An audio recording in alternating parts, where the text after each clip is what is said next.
بسم اللہ الرحمن الرحیم۔ نماز کے بعد کی دعا۔ قریب نے حضرت ابن عباس رضی اللہ تعالیٰ عنہ سے اور انہوں نے حضرت جابریہ رضی اللہ تعالیٰ عنہ سے روایت کی ہے کہ نبی کریم صلی اللہ علیہ وآلہ وسلم صبح کی نماز پڑھنے کے بعد صبح سویرے ان کے ہاں سے باہر تشریف لے گئے۔ اس وقت وہ اپنی نماز پڑھنے والی جگہ میں تھیں۔ پھر دن چڑھنے کے بعد آپ صلی اللہ علیہ وآلہ وسلم ان کے پاس واپس تشریف لائے تو وہ اسی جگہ بیٹھی ہوئی تھی۔ آپ صلی اللہ علیہ وآلہ وسلم نے فرمایا، تم اب تک اسی حالت میں بیٹھی ہوئی ہو جس پر میں تمہیں چھوڑ کر گیا تھا؟ انہوں نے عرض کی، جی ہاں۔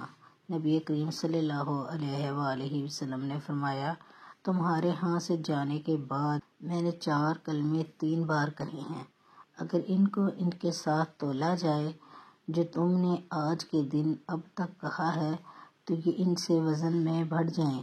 کلمات یہ ہیں: سبحان اللہ و بحمدہ عدد خلقہ و رضا نفسہ و زینت عرشہ و مداد کلماتہ۔